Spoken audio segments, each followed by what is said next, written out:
ಈ ಕಾರ್ಯಕ್ರಮಕ್ಕೆ ಆಗಮಿಸಿರುವ ನಮ್ಮ ಜನಪ್ರಿಯ ನಾಯಕರಾದಂತಹ ಕೊತ್ತೂರು ಮಂಜಣ್ಣನವರೇ, ವೇದಿಕೆ ಮುಂಭಾಗದಲ್ಲಿರುವಂತಹ ಎಲ್ಲ ನಮ್ಮ ಕಾಂಗ್ರೆಸ್ ಪಕ್ಷದ ಕುಟುಂಬದವರೇ, ನಾನು ಎಲ್ಲ ಮೀಟಿಂಗ್ಗಳಲ್ಲಿ ಹೇಳ್ತಿದ್ದೆ, ನಮ್ಮ ತಂದೆಗೆ ಸಮನಾದಂಥ ನೀಲಕಂಠನವರು ಅಂತ. ಈಗ ನಮ್ಮ ತಂದೆಗೆ ಸಮನಾದಂಥ ನೀಲಕಂಠ ಗೌಡ್ರ ಅವರು ದಿನಾಂಕ 10/3/25 ಸೋಮವಾರ 11:45 ನಿಧನರಾಗಿದ್ದು, ಅವರಿಗೆ ಭಾವಪೂರ್ವ ಶ್ರದ್ಧಾಂಜಲಿ ಸಭೆ ಮಾಡಲು ಈ ಸಭೆ ಕರೆದಿದ್ದೀವಿ. ಅವರಿಗೆ ಭಾವಪೂರ್ವ ವಿದಾಯಗಳನ್ನು ಹೇಳ್ತಾ ಇದ್ದೀವಿ. ಅವರು ಅಗಲಿಕೆಯು ಕಾಂಗ್ರೆಸ್ ಪಕ್ಷಕ್ಕೆ ಮತ್ತು ಅವರ ಕುಟುಂಬದಕ್ಕೆ ಮತ್ತು ಸ್ನೇಹಿತರಿಗೆ ತುಂಬಲಾರದ ನಷ್ಟವಾಗಿದೆ. ನೀಲಕಂಠನವರು ಮತ್ತೆ ಹುಟ್ಟಿ ಬರಲಿ ಎಂದು ಬಯಸುತ್ತಾ ಅವರ ಆತ್ಮಕ್ಕೆ ಚಿರಶಾಂತಿ ಕರುಣಿಸಲಿ ಎಂದು ಎಲ್ಲರ ಪರವಾಗಿ ಆ ಭಗವಂತನನ್ನು ಬೇಡ್ಕೊಳ್ತಾ ಇದ್ದೀನಿ.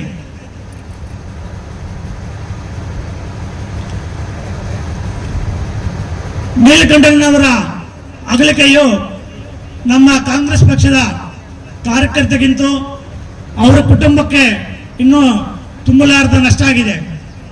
ಅವರ ದುಃಖವನ್ನು ಭರಿಸುವ ಶಕ್ತಿ ಕೊಳ್ಳಿ ಅಂತ ಹೇಳ್ಬಿಟ್ಟು ತಮ್ಮ ಎಲ್ಲರ ಪರವಾಗಿ ನಾನು ಆ ಭಗವಂತನಲ್ಲಿ ಬೇಡ್ಕೊಳ್ತಾ ಇದ್ದೀನಿ.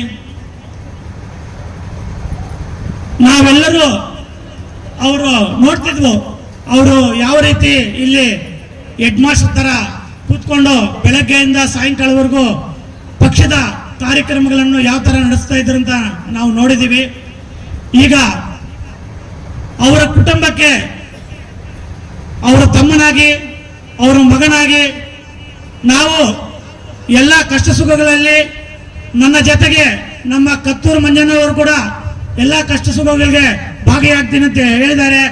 ಅವರ ರೀತಿನೇ ನಾವು ಕೂಡ ಅವರ ಮನೆಗೆ ಎಲ್ಲ ರೀತಿಯ ಕಷ್ಟ ಸುಖಗಳಿಗೆ ಭಾಗಿಯಾಗಬೇಕು. ನಮ್ಮ ಕಾಂಗ್ರೆಸ್ ಪಕ್ಷದ ಎಲ್ಲ ಮುಖಂಡರು ಕೂಡ ಆ ಮನೆಯ ಪರವಾಗಿ ನಿಂತ್ಕೊಳ್ಬೇಕಂತ ಈ ಸಂದರ್ಭದಲ್ಲಿ ನಾನು ಹೇಳಲು ಬಯಸುತ್ತೇನೆ. ನನಗೆ ನೀಲಕಂಠನವರು ತುಂಬಾ ಜಾಸ್ತಿ ದಿನಗಳಿಂದ ಪರಿಚಯ ಇಲ್ಲ, ಆವಾಗ ಇವಾಗ ಪರಿಚಯ ಇತ್ತು. ನಮ್ಮ ಶಿವಣ್ಣರವರ ಕಡೆಯಿಂದ ನಮಗೆ ಈ ರಾಜಕೀಯವಾಗಿ ಪರಿಚಯ ಆಯಿತು. ಆವಾಗ ನನಗೆ ಅವರ ಬೆಳೆದ ಬಂದ ರೀತಿಯನ್ನ ನನಗೆ ಹೇಳ್ತಾ ಇದ್ರು. ನನಗೆ ಇಷ್ಟು ಕಷ್ಟಪಟ್ಟೆ, ಈ ತರ ಬೆಳೆದು ಬಂದಿದ್ದೀನಿ. ನಾವು ಕಾಂಗ್ರೆಸ್ ಪಕ್ಷಕ್ಕೆ ಇಲ್ಲ ಯಾರಿಗಾದ್ರೂ ವ್ಯಕ್ತಿಗೆ ನಿಷ್ಠೆಯಾಗಿರ್ಬೇಕಾದ್ರೆ ಮಾತ್ರ ಬೆಳೆಯಕ್ಕೆ ಆಗುತ್ತೆ ಹೊರತು ನಾವು ನಿಷ್ಠೆ ಇಲ್ಲ ಅಂತಂದ್ರೆ ಬೆಳೆಯಕ್ಕಾಗಲ್ಲ ಅಂತ ಹೇಳ್ತಿದ್ರು. ಅವರು ಮೊದಲ ಬೆಳೆದು ಬಂದ ದಾರಿ ಅಂದ್ರೆ VSSN ಬ್ಯಾಂಕಿಗೆ ಕಾರ್ಯದರ್ಶಿಯಾಗಿ ಸುಂದರಪಾಳ್ಯದಲ್ಲಿ ಕಾರ್ಯದರ್ಶಿಯಾಗಿ ಕೆಲಸ ಮಾಡ್ತೀನಿ ಅಂತ ಹೇಳ್ತಾರೆ.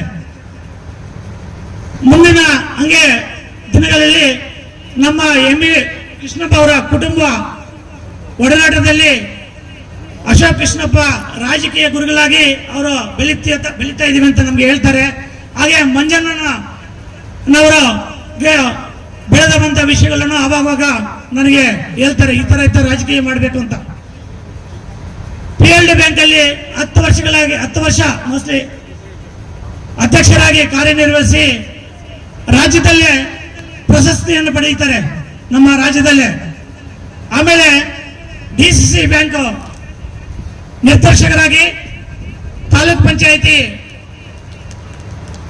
ಅಧ್ಯಕ್ಷರಾಗಿ, ಆಮೇಲೆ ಬೇರೆ ಬೇರೆ ಸ್ಥಾನಗಳನ್ನು ತುಂಬಿ ಅವರು ನಿರಂತರವಾಗಿ ರಾಜಕೀಯವಾಗಿ ಬೆಳೆದು ಬಂತಾರೆ. ಈಗ ಕಡೆಯದಾಗಿ ಅವನಿ ಬ್ಲಾಕ್ ಅಧ್ಯಕ್ಷರಾಗಿ ಅಧಿಕಾರ ವಹಿಸಿಕೊಂಡ ಮೇಲೆ ಅವರ ನಾಯಕತ್ವದಲ್ಲಿ ನಾನು ಸೋಲ್ತೀನಿ, ಅದು ನಮ್ಮ ದುರದೃಷ್ಟಕರ ವಿಷಯ. ಆಮೇಲೆ ಈಗ ಕೆಲವು ಅವ್ರಿಗೆ ಆಸೆ ಇರುವಂತ ವಿಷಯಗಳನ್ನ ನಾನು ಈ ವೇದಿಕೆ ಮೇಲೆ ವ್ಯಕ್ತಪಡಿಸಬೇಕಾಗುತ್ತೆ. ದಯವಿಟ್ಟು ಯಾರು ಅನ್ಯತಾ ಭಾವಿಸಬೇಡಿ. ಇಂಥ ಸಂದರ್ಭದಲ್ಲಿ ರಾಜಕೀಯ ಮಾತಾಡ್ತೀರಾ ಅಂತ ಅನ್ಯತಾ ಭಾವಿಸಬೇಡಿ. ಯಾಕಂತಂದ್ರೆ ಅವರ ಆಸೆಗಳನ್ನು ಈಡೇರಿಸುವುದೇ ನಮ್ಮದು ಈ ಶ್ರದ್ಧಾಂಜಲಿ ಸಭೆಯ ಮುಖ್ಯ ಉದ್ದೇಶ ಆಗಿರುತ್ತೆ. ಅದರಿಂದ ಅವರಿಗೆ ಇರುವ ಆಸೆಗಳನ್ನು ಈಡೇರಿಸಬೇಕಾದ್ರೆ ಈ ಕಾರ್ಯಕರ್ತರ ಜೊತೆಗೆ ಮುಖ್ಯವಾಗಿ ನಮ್ಮ ಕೊತ್ತೂರು ಮಂಜಣ್ಣವರು ಇದನ್ನ ಕೆಲವು ಗಮನಿಸಬೇಕಾಗತ್ತೆ. ಯಾಕಂದ್ರೆ ಇದು ಈಡೇರಿಸಬೇಕಾದ್ರೆ ಮುಖ್ಯ ಪಾತ್ರ ಕೊತ್ತೂರು ಮಂಜಣ್ಣದೇ ಇರುವುದರಿಂದ ಅವರು ಇದನ್ನ ಗಮನಿಸಬೇಕು. ದಯವಿಟ್ಟು ಅನ್ಯತಾ ಭಾವಿಸಬಾರದು. ಅವರು ಅಧಿಕಾರ ಹಂಚಿಕೆ ಮಾಡಬೇಕು ಅಂತ ಹೇಳ್ತಿದ್ರು. ನನಗೆ ಅಧಿಕಾರ ಹಂಚಿಕೆ ನೋಡಿ, ಈಗ ಕಾಂಗ್ರೆಸ್ ಸರ್ಕಾರ ಬಂದಿದೆ, ಎಲ್ಲ ಅಧಿಕಾರಗಳನ್ನು ಅವರೇ ಇಟ್ಕೊಂತಾರೆ, ನಮ್ಮನ್ನ ಸುತ್ತಾ ಇರ್ತಾರೆ. ನಾವು 3 ಸಲ 4 ಸಲ ಸುತ್ತಿದೀವಿ, ಆದ್ರೂ ಏನು ಕೆಲಸ ಮಾಡಿಕೊಡಲ್ಲ ಅಂತ. ಈಗ ಕೊತ್ತೂರು ಮಂಜಣ್ಣವ್ರಿಗೆ MLA ಪದವಿ ಇದೆ, ಕೋಲಾರಲ್ಲಿ ಅವ್ರ ಮಾತು ಕೇಳ್ತಾರೆ, ಎಲ್ಲ ಅವ್ರದ್ದು ನಡೀತದೆ. ಆದ್ರೆ ಮುಳುಬಾಗಲಲ್ಲಿ ಸ್ಥಳೀಯವಾಗಿ ನಮಗೆ ಅಧಿಕಾರ ಕೊಡಲಿಲ್ಲ ಅಂತಂದ್ರೆ ನಮಗೆ ಇಲ್ಲಿ ತುಂಬಾ ಕಷ್ಟವಾಗುತ್ತೆ. ಅದರಿಂದ ಮೊದಲನೇದಾಗಿ ಅವರಿಗೆ ಆಸೆ ಇರುವುದನ್ನ ದಯವಿಟ್ಟು ನೀವು ನಮಗೆ 1 ತಿಂಗಳಲ್ಲಿ ನೀವು ಈಡೇರಿಸಿಕೊಡ್ಬೇಕಾಗಿ ಈ ಸಭೆಯ ಮುಖಾಂತರ ನಾನು ಪ್ರಸ್ತಾಪಿಸ್ತಾ ಇದ್ದೀನಿ. ಸ್ಥಳೀಯ ನಾಮಿನೇಟ್ ಪದವಿಗಳನ್ನು 1 ತಿಂಗಳ ಒಳಗಡೆ ನೀವು ಪೂರ್ತಿ ಮಾಡಿ ಅವರ ಆತ್ಮಶಾಂತಿಗೆ ಸಿಗಬೇಕು. ಅವರ ಆಸೆ ಏನಿದೆಯೋ ಅದು ಪೂರೈಸಿಕೊಡ್ಬೇಕಾಗಿ ತಮ್ಮಲ್ಲಿ ಈ ಸಭೆಯ ಮುಖಾಂತರ ಬೇಡ್ಕೊಳ್ತಾ ಇದ್ದೀನಿ. ಎರಡನೆಯದು, ಅವರು ಅಧ್ಯಕ್ಷರಾದ ಮೇಲೆ 28 ಮುನ್ಸೂಚನೆ ಘಟಕಗಳಿದೆ. ಆ ಮುನ್ಸೂಚನೆ ಘಟಕಗಳನ್ನು ನಾವು ಪದಾಧಿಕಾರಿಗಳನ್ನು ತುಂಬಿಸಿ ಆ ಎಲ್ಲ ಪದಾಧಿಕಾರಿಗಳನ್ನು ಒಂದು ಕಡೆ ಒಟ್ಟಿಗೆ ಸೇರಿಸಿ ಒಂದು ಪದಗ್ರಹಣ ಸಮಾರಂಭವನ್ನು ಮಾಡಬೇಕಂತ ಅಂದ್ಕೊಂಡಿದ್ವು. ನಿಮ್ಮ ಅಧ್ಯಕ್ಷತೆಯಲ್ಲಿ, ನಮ್ಮ ಕೊತ್ತೂರು ಮಂಜಣ್ಣವರ ಅಧ್ಯಕ್ಷತೆಯಲ್ಲಿ ಮುಂದಿನ ದಿನಗಳಲ್ಲಿ ಈ ಪದಗ್ರಹ ಕಾರ್ಯಕ್ರಮವನ್ನು ಇದೇ ಜಾಗದಲ್ಲಿ ನಡೆಸಿಕೊಡ್ಬೇಕಂತ ನೀವು ಈಗ ನನ್ನ ಭಾಷಣ ಆದ ಮೇಲೆ ಮಾತು ಕೊಡಬೇಕು. ಆ 28 ಮುನ್ಸೂಚನೆ ಘಟಕಗಳನ್ನು ತುಂಬಿಸಿ ನಮಗೆ ಇದೇ ಜಾಗದಲ್ಲಿ ಪದಾಧಿಕಾರಿಗಳ ಕಾರ್ಯಕ್ರಮಗಳನ್ನು ನಡೆಸಿಕೊಡ್ಬೇಕಾಗಿ ತಮ್ಮಲ್ಲಿ ಈ ಸಭೆಯ ಮುಖಾಂತರ ನಮ್ಮ ನೀಲಕಂಠನವರಿಗೆ ಆಸೆ ಏನಿತ್ತು ಆ ಈಡೇರಿಸಿಕೊಡ್ಬೇಕಾಗಿ ತಮ್ಮಲ್ಲಿ ಈ ಸಭೆಯ ಮುಖಾಂತರ ರಿಕ್ವೆಸ್ಟ್ ಮಾಡ್ಕೊಂತ ಇದ್ದೀನಿ. ಈ ವಿಷಯ ಹೇಳಬಾರ್ದು, ಆದರೂ ಈ ನಮಗೆ ವಿಧಿ ಇಲ್ಲ, ನಾವು ಹೇಳಬೇಕಾಗುತ್ತೆ. ಪಕ್ಷದ ಸಂಘಟನೆ ಮಾಡಬೇಕಾದ್ರೆ ಗುಂಪುಗಾರಿಕೆಯನ್ನು ತಡೆಗಟ್ಟುವುದು ಮೊಟ್ಟ ಮೊದಲನೇದಾಗಿ ನಾವು ಮಾಡಬೇಕಂತ ನನಗೆ ಯಾವಾಗಲೂ ಹೇಳ್ತಿದ್ರು ಯಾರು ನೀಲಕಂಠನವರು. ಅಂತ ಗುಂಪುಗಾರಿಕೆಗಳನ್ನು ಶಮನ ಮಾಡಬೇಕಾದ್ರೆ ಅದು ಕೊತ್ತೂರು ಮಂಜಣ್ಣನಿಂದ ಮಾತ್ರ ಸಾಧ್ಯ. ದಯವಿಟ್ಟು ಅಂತ ಅವಕಾಶಗಳಿಗೆ ನೀವು ಕಿವಿ ಕೊಡದೆ ಅದನ್ನು ಮೊದಲನೇದಾಗಿ ಕಳಿಸಿಬಿಟ್ಟು ಯಾರಾದರೂ ಅಂತವ್ರಿದ್ರೆ ನೀವು ಅದನ್ನು ಶಮನ ಮಾಡಬೇಕು. ಇಲ್ಲ ನಿಮ್ಮ ಮಾತು ಕೇಳಲಿಲ್ಲ ಅಂತಂದ್ರೆ ಪಕ್ಷದಿಂದ ಹೊರಹಾಕಬೇಕಾಗಿ ತಮ್ಮಲ್ಲಿ ಈ ಸಭೆಯ ಮುಖಾಂತರ ನಾನು ಕೇಳ್ಕೊಳ್ತಾ ಇದ್ದೀನಿ. 4ನೇದಾಗಿ, ಪಕ್ಷದ ಕಚೇರಿಯನ್ನು ಕಟ್ಟುವ ಒಂದು ಆಸೆ ಇತ್ತು ಅವರಿಗೆ. ನಾವು ಎಲ್ಲರೂ ನಿಮ್ಮ ಕೈ ಜೋಡಿಸ್ತೀವಿ, ನಾನು ನಿಮ್ಮ ಜೊತೆ ನಿಂತ್ಕೊಂತೀನಿ, ಈ ಪಕ್ಷದ ಕಚೇರಿಯನ್ನು ನಿರ್ಮಾಣ ಮಾಡಕ್ಕೆ ನಾವೆಲ್ಲರೂ ಸಹಕಾರ ಮಾಡ್ತೀವಿ, ನಾನು ಸಹಕಾರ ಮಾಡ್ತೀನಿ. ನೀವು ಮುಂದೆ ನಿಂತು ಅವರ ಆಸೆ ಏನಿದೆಯೋ ಆ ಪಕ್ಷದ ಕಚೇರಿಯನ್ನು ಕಟ್ಟಿಸಿ ಅವರ ನಮ್ಮ ಕಾರ್ಯಕರ್ತರಿಗೆಲ್ಲ ಖುಷಿ ಪಡೋ ತರ ಮಾಡಿಕೊಡಬೇಕಾಗಿ ಮತ್ತು ಅವರ ಕುಟುಂಬಕ್ಕೂ ಇದು ಒಂದು ಆಸೆ ಇದೆ, ಇದನ್ನು ಈಡೇರಿಸಿಕೊಡ್ಬೇಕಾಗಿ ತಮ್ಮಲ್ಲಿ ವಿನಂತಿಸಿಕೊಳ್ತಾ ಇದ್ದೀನಿ.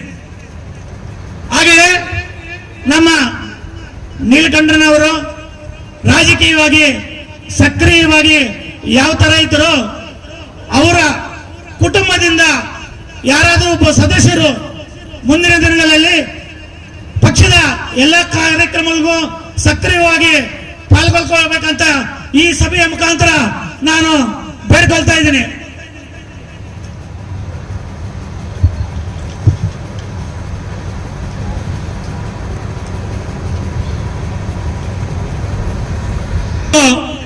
ನಾವಿಲ್ಲಿ ಆಫೀಸಲ್ಲಿ ಕುತ್ಕೊಂಡವಾಗ ಕೆಲವು ವಿಷಯಗಳನ್ನು ಪ್ರಸ್ತಾಪಿಸ್ತಾ ಇರ್ತಾರೆ ನೀಲಕಂಠನವರು. ಇದನ್ನು ದಯವಿಟ್ಟು ಅನ್ಯತಾ ಭಾವಿಸಬೇಡಿ, ಕೆಲವು ವಿಷಯಗಳೆಲ್ಲ ಗೊತ್ತಾಗ್ಲಿ ಅಂತ ನಾನು ಹೇಳ್ತಾ ಇರ್ತೀನಿ. ಈಗ ಯಾಕಂದ್ರೆ ಪಕ್ಷದ ಇಲ್ಲಿಂದ ಸಂಘಟನೆ ಮಾಡಬೇಕಾದ್ರೆ ನಮಗೆ ಕೊತ್ತೂರು ಮಂಜಣ್ಣನವರ ಬೆಂಬಲ ಜಾಸ್ತಿ ಬೇಕು. ಇಲ್ಲ ಅಂದ್ರೆ ಇಲ್ಲಿ ಪಕ್ಷದ ಸಂಘಟನೆ ಸ್ವಲ್ಪ ತೂತುಳಿಕೆಯವರು ಜಾಸ್ತಿ ಇದ್ದಾರೆ. ಅದರಿಂದ ಈ ಪಕ್ಷದ ಸಂಘಟನೆ ಮೂಲ ಉದ್ದೇಶ ನೀಲಕಂಠನಾಗಿತ್ತು. ಅವರು ಯಾವ ತರ ಮಾಡ್ತಿದ್ರಂತ ನಿಮ್ಗೆಲ್ಲರಿಗೂ ಗೊತ್ತಿರೋ ವಿಷಯ ಇದೆ. ಮಂಜಣ್ಣ ಬಂದಾಗ ಸಡನ್ ಆಗಿ ಯಾರಾದರೂ ಬರ್ತಾರೆ, ಪಕ್ಷದ ಕಾರ್ಯಕ್ರಮಗಳಲ್ಲಿ ಭಾಗವಹಿಸಲ್ಲ. ಆವಾಗ ನಾನು ಯಾರೋ ಒಬ್ಬರು ಬಂದು ನಾವಿಬ್ರು ಮಾತಾಡ್ತಾ ಇರುವಾಗ, ನಾನು ನೀಲಕಂಠನ ಮಾತಾಡ್ತಾ ಇರುವಾಗ ಯಾರೋ ಒಬ್ಬರು ಬಂದು ಹೇಳ್ತಾರೆ, ಮಂಜಣ್ಣ ಬಂದ ತಕ್ಷಣ ಬಂದ್ಬಿಡ್ತಾರೆ, ಇವರು ಪಕ್ಷದ ಸಂಘಟನೆಗಳಲ್ಲಿ ಪಾಲ್ಗೊಳ್ಳೋದೇ ಇಲ್ಲ. ಆವಾಗ ನೀಲಕಂಠನ ಹೇಳ್ತಿದ್ರು, ಮಂಜಣ್ಣಗೆ ಮೃದು ಸ್ವಭಾವ, ಚಿಕ್ಕ ಮಕ್ಕಳ ತರ ಮನಸ್ಸು, ಅವರು ಏನೋ ಮನಸ್ಸಲ್ಲಿ ಇಟ್ಕೊಳ್ಳಲ್ಲ, ಆದ್ರೆ ಯಾರ್ಯಾರು ಏನೇನು ಮಾಡ್ತಾ ಇದ್ದಾರೆ ಅಂತ ಎಲ್ಲ ಅಬ್ಸರ್ವ್ ಮಾಡ್ತಾ ಇರ್ತಾರೆ. ಅವರಿಗೆ ಸಂದರ್ಭ ಬಂದಾಗ ಯಾರ್ಯಾರಿಗೆ ಯಾವ ತರ ಅಧಿಕಾರ ಕೊಡಬೇಕು, ಯಾರ್ಯಾರಿಗೆ ಏನೇನು ಮಾಡಬೇಕು ಅಂತ ಅವ್ರಿಗೆ ಗೊತ್ತಿದೆ, ನೀನು ಸುಮ್ಮನೆ ಹೋಗಪ್ಪ ಅಂತ ಒಬ್ಬರಿಗೆ ಹೇಳ್ತಾರೆ. ಆ ತರ ಮಂಜಣ್ಣಗೆ ಈ ಪಕ್ಷದ ಸಂಘಟನೆ ವಿಷಯದಲ್ಲಿ ಯಾರು ಯಾವ ತರ ಪಾಲ್ಗೊಂತಾರೆ, ಯಾರು ಸುಮ್ಮನೆ ಕಾರ್ಯಕ್ರಮಗಳಿಗೆ ಬರೆದಿರ ಮಂಜಣ್ಣ ಬರುವ ಟೈಮಲ್ಲಿ ಮತ್ತೆ ಬರ್ತಾರೆ, ಅದೆಲ್ಲ ಮಂಜಣ್ಣಗೆ ಬಂದಿದೆ. ದಯವಿಟ್ಟು ಈ ವಿಷಯಗಳು ಹೇಳ್ತೀನಿ ಅಂತ ಅನ್ಯತಾ ಭಾವಿಸಬೇಡಿ. ನಾವು ಏನೇ ಮಾತಾಡಿದ್ರು ಈ ವೇದಿಕೆಯಲ್ಲಿ ಪಕ್ಷದ ಸಂಘಟನೆ ಉದ್ದೇಶ ಇಟ್ಟುಕೊಂಡು ಮಾತ್ರ ನಾನು ಮಾತಾಡ್ತಾ ಇದ್ದೀನಿ. ಆ ತರ ಏನಾದರೂ ಇದ್ರೆ ಬದುಗೊತ್ತು ಬಿಟ್ಟು ಮುಂದಿನ ದಿನಗಳಲ್ಲಿ ಪಕ್ಷದ ಸಂಘಟನೆಯಲ್ಲಿ ನೀವು ಒತ್ತು ಕೊಡಬೇಕು. ಯಾಕಂದ್ರೆ ನಮ್ಮ ನೀಲಕಂಠನವರ ಉದ್ದೇಶ ಕೂಡ 24 ಗಂಟೆನೂ ಪಕ್ಷದ ಸಂಘಟನೆ ಮಾತ್ರ ಇತ್ತು. ಈಗ ರಾತ್ರಿ 10 ಗಂಟೆಯಿಂದ 11 ಗಂಟೆ ಒಳಗಡೆ ನನಗೆ ಫೋನ್ ಮಾಡ್ತಿದ್ದಳು ಡೈಲಿ.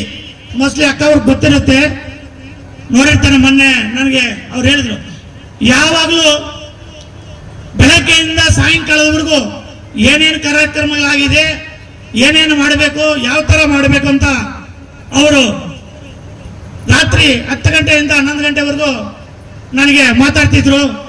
ಬೆಳಗ್ಗೆಯಿಂದ ಸಾಯಂಕಾಲವರೆಗೂ ಸ್ಕೂಲಲ್ಲಿ ಹೆಡ್ ಮಾಸ್ಟರ್ ಕೂತ್ಕೊಂಡು ಇಲ್ಲಿ ಕಾರ್ಯಕ್ರಮಗಳನ್ನು ರೂಪಿಸಿದ್ರು. ನಿಮ್ಗೆಲ್ಲರಿಗೂ ಗೊತ್ತಾಗಿದೆ.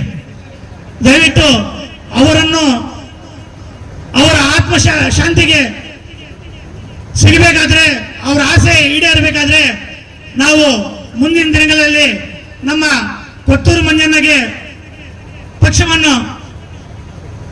ಕೊತ್ತೂರು ಮಂಜಣ್ಣ ಕೈ ಬಲಪಡಿಸಬೇಕಾದ್ರೆ ಪಕ್ಷವನ್ನು ಕಟ್ಟಬೇಕು.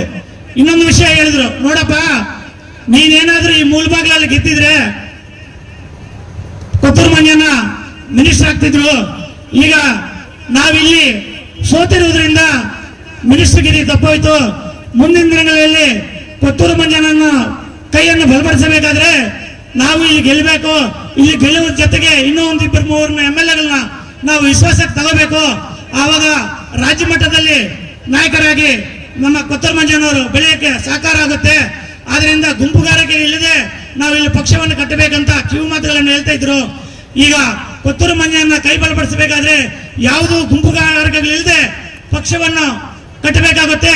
ದಯವಿಟ್ಟು ಎಲ್ಲ ಬದುಗೊತ್ತೆ ಮುಂದಿನ ದಿನಗಳಲ್ಲಿ ಕಾಂಗ್ರೆಸ್ ಪಕ್ಷವನ್ನು ಕಟ್ಟೋಣ, ಬೆಳೆಸೋಣ ಅಂತ ಹೇಳ್ಬಿಟ್ಟು ಮಂಜಣ್ಣವರ ಕೈಯನ್ನು ಬಲಪಡಿಸೋಣ ಅಂತ ಹೇಳ್ಬಿಟ್ಟು ಈ ಸಂದರ್ಭದಲ್ಲಿ ಹೇಳುತ್ತಾ ನನಗೆ 2 ಮಾತುಗೆ ಅವಕಾಶ ಮಾಡಿಕೊಟ್ಟ ತಮ್ಮೆಲ್ಲರಿಗೂ ವಂದಿಸುತ್ತಾ, ನೀಲಕಂಠನ ಅವರಿಗೆ ಪಾದಾರಗಳಿಗೆ ವಂದಿಸುತ್ತಾ ನನ್ನ ಮಾತನ್ನು ಮುಗಿಸ್ತಾ ಇದ್ದೀನಿ. ಜೈ ಹಿಂದ್, ಜೈ ಕರ್ನಾಟಕ.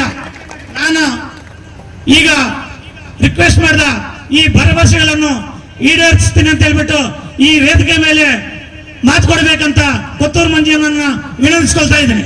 ಜೈ ಹಿಂದ್, ಜೈ ಕರ್ನಾಟಕ. ಮಾತುಗಳೆಲ್ಲ ನೀಲಕಂಠನವರು ನಾನು ಆವಾಗಲೇ ಹೇಳಿದೆ, ಅವ್ರು ಏನು ಹೇಳಿದ್ರು ಅದೆಲ್ಲ ನಾವು ನೆರವೇರಿಸ್ತೀವಿ, ಅವ್ರ ಹೆಜ್ಜೆನಲ್ಲಿ ಹೆಜ್ಜೆ ಹಾಕ್ತೀವಿ, ಎಲ್ಲರ ಜೊತೆನೂ ಇರ್ತೀವಿ ಅಂತ. ಖಂಡಿತವಾಗ್ಲೂ ಆ ಕೆಲಸವೇನಲ್ಲ ನಾವೆಲ್ಲ ಮಾಡೋಣ. ಎಲ್ಲರ ದೊಡ್ಡವರು ಅವ್ರ ಜೊತೆಯಲ್ಲಿ ಯಾರ್ಯಾರು ದೊಡ್ಡವರು, ಇವಾಗ ಉಡ್ನೂರು ಸೀನನ್ ಆಗ್ಬೋದು, ರಾಮಲಿಂಗಾರೆಡ್ಡಿನ ಆಗ್ಬೋದು, ಯಾಮಣ್ಣವರು, ಆಮೇಲೆ ನಮ್ಮ ಶಿವಣ್ಣವರು, ಎಲ್ಲರೂ ನಾವು ಇದ್ದೀರಿ. ಎಲ್ಲರನ್ನೂ ಜೊತೆಗೆ ಸೇರಿಸ್ಕೊಂಡು ಎಲ್ಲ ಮಾತಾಡಿಕೊಂಡು ಎಲ್ಲ ಕೆಲಸಗಳನ್ನು ಮಾಡಿಕೊಡುವಂಥ ಜವಾಬ್ದಾರಿ ನಾನು ತೊಗೊಳ್ತೀನಿ, ನಾನು ಮಾಡ್ತೀನಿ ಅದನ್ನು. ಇನ್ನೊಂದು ಹೇಳ್ತಾ ಇದ್ದು ನಾನು ಅಬ್ಸರ್ವೇಷನ್ ಮಾಡ್ತೀನಿ ಅಂತ, 100% ನಾನು ಅದನ್ನು ಮಾಡೇ ಮಾಡ್ತೀನಿ. ಇಲ್ಲಾಂದರೆ ನಾವು ಈ ಮಟ್ಟಕ್ಕೆ ಬೆಳೆಯೋಕ್ಕೆ ಆಗೋದಿಲ್ಲ. ಅದು ಮಾಡೇ ಮಾಡ್ತೀವಿ. ಎಲ್ಲೆಲ್ಲಿ ಏನೇನು ಅನ್ನೋದು ಗೊತ್ತಿಲ್ಲದೆ ಏನು ಹಾಕಬೇಕು ಹಾಕೋದು ನನಗೆ ಗೊತ್ತಿದೆ, ಅದು ಮಾಡ್ತೀನಿ. ಒಟ್ಟಿನಲ್ಲಿ ನೀಲಕಂಠನ್ ಅವರ ಹಾಡಿಯನ್ನು ನಾನಂತೂ ತಪ್ಪೋದಿಲ್ಲ. ನಾನು ಅದ್ರ ಪ್ರಕಾರವಾಗಿ ಹೋಗೋದಂತೂ ಸಿದ್ಧಾಂತವಾಗಿ ರೆಡಿಯಾಗಿ ಹಾಕ್ತೀನಿ.